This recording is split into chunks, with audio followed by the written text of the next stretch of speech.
Mahaharap ang Russia sa bagong parusa kung hindi magtagumpay ang usapang pangkapayapaan. Nagbabala si Ministro ng Pananalapi ng Estados Unidos na si Scott Bessent na ang desisyon ng Washington na magpatupad ng mga bagong parusa laban sa Russia ay nakadepende sa takbo ng mga usapang pangkapayapaan. Pagkatapos ng digmaan ng Russia at Ukraine, handa na sa Washington ang bagong parusa. Samantala, tinitingnan ng European Union ang pagpapalit ng price cap sa langis ng Russia ng pagbabawal sa serbisyo sa shadow fleet tankers, mula insurance hanggang serbisyo sa mga pantalan. Isasama ang hakbang na ito sa ika-20 pakete ng parusa ng European Union. Mahalagang tandaan na iminungkahi ng European Union sa Estados Unidos na isynchronize ang mga parusa para mapatigil ang shadow fleet ni Vladimir Putin. Magdudulot ito ng malaking pagbagsak ng kita sa langis.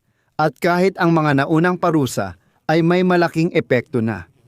Ang Reliance Industries, na pinakamalaking pribadong kumpanya sa India, ay nagsimulang bumili ng langis mula sa Venezuela matapos magkasundo sina Trump at Modi sa isang bagong kasunduan. Ayon sa ulat, ang kumpanya ng pagpoproseso ng langis sa India ay bumili ng supertanker na may kargang halos 2 milyong bariles mula sa rehiyon ng Venezuela. At ayon sa balita, ito ang unang batch. Kung maayos ang lahat, papalitan ng langis mula Venezuela at Amerika ang sa Russia. Kaya pag-uusapan natin ngayon ang issue ng mga parusa sa langis. Ako si Alexi Pechi. Pag-usapan natin ito. Bago magsimula, paki-subscribe sa channel na ito, i-like, mag-comment sa episode at mag-subscribe din sa Telegram channel kong Pechi News. Nasa video description ang link kung saan namin agad inilalathala ang mga balita. Nagbabala si United States Treasury Secretary Scott Bessent na nakadepende sa usapang pangkapayapaan ang desisyon ng Washington sa pagdagdag ng parusa laban sa Russia kaugnay ng digmaan sa Ukraine. Narito ang kanyang sinabi, tingnan natin kung saan hahantong ang mga usapang pangkapayapaan. Maaaring maapektuhan ng mga susunod na paghihigpit ang mga barkong nagdadala ng langis ng Russia. Ang bagong parusa sa sektor ng langis ng Russia ay nag-udyok sa Moscow na sumali sa negosasyon. Ayon kay espesyal na kinatawan ng Pangulo ng Estados Unidos, Stephen Witkoff, naging konstruktibo ang pag-uusap sa Abu Dhabi na dinaluhan ng delegasyon ng Estados Unidos, Russia at Ukraine. Ayon sa kanya, tinalakay ng mga panig ang pansamantalang pagtigil ng labanan at ang mekanismo ng pagmamanman at nagkasundo silang ipagpatuloy ang dialogo sa darating na linggo. Interesante ito. Ibig sabihin, nabanggit na ni Merov ito. Dumarami ang balita na posibleng pansamantalang itigil nila ang mga labanan. Hindi tuluyan kundi sa ilang panahon lang. Habang nagpapatuloy, kahit papaano, ang konkretong negosasyon tungkol sa kasunduang pangkapayapaan. Sabi ni Witkoff, mahalaga para sa kapayapaan ang muling pagbubukas ng komunikasyon sa pagitan ng militar ng Estados Unidos at Russia na isinara noong 2021. Si General Alexis Grinkevich, Commander ng European Command ng United States, ang mamumuno sa dialogo mula Washington. Ayon sa Bloomberg, inihanda na ng administrasyon ni Pangulong Donald Trump ang bagong parusa laban sa Russia, pero hindi pa ito minamadali ipatupad. Tinitiyak ng mga eksperto na dahil sa kabiguan sa labanan, pinalakas ng Moscow ang presyon sa Kyiv at sinusubukang pilitin ang Ukraine na tanggapin ang masamang kasunduan sa pamamagitan ng malalakas na pag-atake sa sektor ng enerhiya. Matindi ang lamig sa Ukraine, ngunit naghahanda na ang Washington ng bagong parusa laban sa Russia kung mabigo ang usapang pangkapayapaan na sinimula noong Disyembre. Partikular na pinag-aaralan ang mga hakbang laban sa mga barko ng shadow fleet na ginagamit sa pagdadala ng langis sa dagat at mga parusa laban sa mga trader na tumutulong sa pagbebenta ng langis ng Russia. Tinalakay ni United States Finance Minister Scott Bessent ang mga planong ito sa pagpupulong kasama ang mga embahador ng Europa. Ito ay mahalagang punto. Ayon kay Melo, kamakailan nagtutulungan ang Estados Unidos at European Union para isynchronize ang mga parusa laban sa Russian Federation at posibleng gumana na ito ngayon.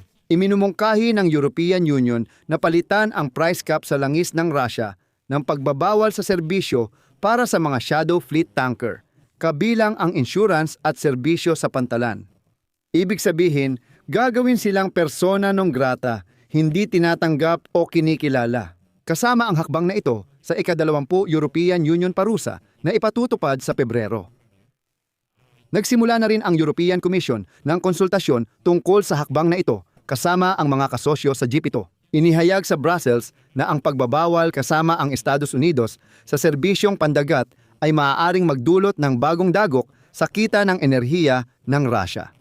Nais ko ring banggitin na ayon sa Washington Post, inaasahan sa Russia ang malaking pagbagsak ng kita mula sa bentang langis. Matapos ipahayag ng 14 na bansa sa Europa na kanilang susubaybayan at sasamsamin ang mga tanker ng Shadow Fleet na lilitaw sa Baltic Sea. Ika nga, tapos na ang panahon na pwedeng dumaan ang mga barkong ito sa Baltic Sea at nagbubulag-bulagan lang ang mga Europeo. Ngayon, sinasabi nilang may karapatan silang kunin ang mga tanker na ito. At gaya ng alam natin, may ilang tanker nang umatras at bumalik sa Rusya. Ang price cap na ipinataw ng G7 noong 2022 ay nilimitahan ang presyo ng langis ng Rusya sa $60 kada bariles. Ano ang ibig sabihin nito? Ipinagbawal sa mga European at American insurance companies na may kontrol sa 70% ng global marine insurance market at iba pang kumpanya ang pagbibigay ng anumang serbisyo. Kung sakaling mag-supply ng langis sa presyong mas mataas sa itinakdang price cap, ibig sabihin kung may tanker na nagdadala ng langis at ibinebenta ito ng mas mataas sa price cap, hindi na pwedeng makipagtransaksyon sa kanila. Walang pinansyal na serbisyo, walang insurance na serbisyo, walang pagkukumpuni, wala talaga. Noong Setyembre 2025, ibinaba ng European Union, United Kingdom, Canada, Japan at Australia ang price cap sa 47 tuldok 6 at kamakailan lang ay ginawa pa itong 44 kada bariles. Iyan ang ibig sabihin ng price cap. Siyempre, maganda ito pero hindi ito laging gumagana. At sa totoo lang, hindi sumunod ang administrasyon ni Trump sa ginawa nila. Sinusubukan ng Brussels i-coordinate ang mga hakbang sa parusa laban sa Shadow Fleet ng Russia kasama ang White House. Ayon sa Financial Times, tinalakay ito kasama ang mga opisyal ng Amerika. Sinabi ni Besson na nakipagkita siya sa mga Europeo. Sa European Union, sinisiguro nilang may benepisyo ang pagbabawal sa serbisyo sa pagpapadala dahil maaari nitong tumaas ang gastos ng mga supplier ng langis ng Russia. Mas madaling ipatupad ito dahil hindi na kailangang suriin ang maraming pinipeking dokumento ng mga tagapaghatid para lang sa papel na nagpapakitang tugma ang presyo sa limitasyon. Kaya, bigyan kami ng insurance. Ayon sa Brussels, mas magiging epektibo ang mga hakbang kung kokoordinahin sa Washington. Kaya hinihikayat nilang magsabay-sabay tayo. Ipinahayag ni Ursula von der Leyen, tagapangulo ng European Commission, na ang bagong parusa ng European Union ay may kasamang ganap na pagbabawal sa serbisyo para sa mga tagapaghatid ng langis ng Russia at restriksyon sa ilang metal at kemikal. Bababaan nito ang kita ng Russia sa enerhiya at lalong mahihirapan silang makahanap ng mamimili ng langis. Dahil ang pagpapadala ay isang pandaigdigang negosyo, iminungkahi naming magpatupad ng ganap na pagbabawal kasabay ng koordinasyon sa mga kaparehong kaisipang mga kasosyo matapos ang mga desisyon ng malaking pito. Mahalagang banggitin na mahigit 1/4 ng langis ng Russia ay ine-export gamit ang kanluraning tanker at serbisyo sa transportasyon. Ang bagong pagbabawal ay magtatapos sa kalakalang ito na karaniwang ginagawa ng mga fleet mula Gresya, Cyprus at Malta. At dito magbibigay ako ng sipi mula sa pag-aaral ng Brookings Institute. Ang maayos, legal, at hindi matututulang parusa ng Europa ay magpapalakas sa posisyon ng Ukraine sa negosasyon laban sa Russia, na magpapataas ng tsansang makamit ang makatarungan at matibay na kapayapaan. Dapat kumilos ng matatag ang mga politikong Europeo na gustong tumulong sa Ukraine at protektahan ang kanilang bansa para matiyak ang bisa ng mga parusa. Hikayatin ang mga bansang nagre-rehistro ng Russian Shadow Fleet tankers na obligahing may sapat na insurance ang mga barkong naglalayag sa ilalim ng kanilang watawat. Maaaring hindi papasukin ng mga bansang Europeo ang mga ganitong tanker sa kanilang mga dagat, kabilang ang Baltic at Black Sea. Sa ngayon, epektibo ang parusa ng Amerika.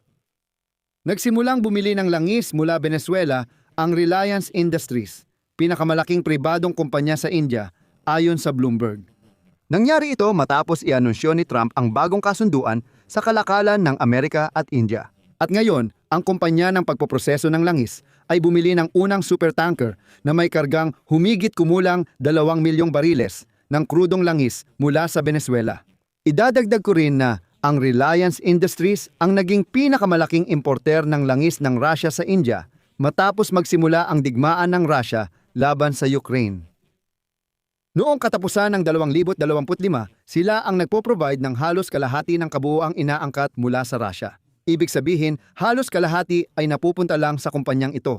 Noong Disyembre 2020, pumirma rin ang kumpanyang ito ng 25 taong kontrata sa Rosneft para sa supply ng hanggang 500,000 bariles ng langis araw-araw. Matapos ipataw ng Washington ang parusa sa LUKOIL at Rosneft noong Oktubre, sinabi ng Reliance Industries na hindi na sila bibili ng langis mula Russia. At ngayon, ang kontrata na iyon na para sa 25 taon ay maaari nang itapon sa basurahan.